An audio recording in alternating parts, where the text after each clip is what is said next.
You know, teenagers often get a bad rap, but they aren't the only ones who play hooky. A new survey finds nearly 1/3 of working adults called in sick at least one time this year when they really weren't under the weather. Our TV6 reporter Stacia Matthews is here with some of the more colorful and creative excuses. Stacia?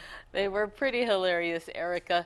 The job website Career Builder does a survey on absenteeism every year, and the folks in Human Resources say every time they think they've heard it all, the next year brings in the unexpected. A beautiful fall Friday might be why someone would fake a sick day. Some people don't even remember why they did it. I said I was sick. And you really weren't sick? No.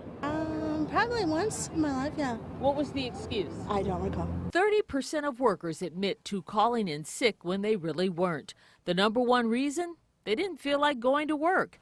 But instead of telling their manager they didn't feel well, they offered preposterous excuses like toes stuck in faucet, dead grandmother exhumed for police investigation, and a broken heart. I've heard the excuses. But don't necessarily expect your boss to fall for it. Ramona Schaefer manages the employment agency Manpower. She says she's heard them all, even the outlandish ones. They feel like it validates their story, or they feel like it makes it more real and that it makes it more believable.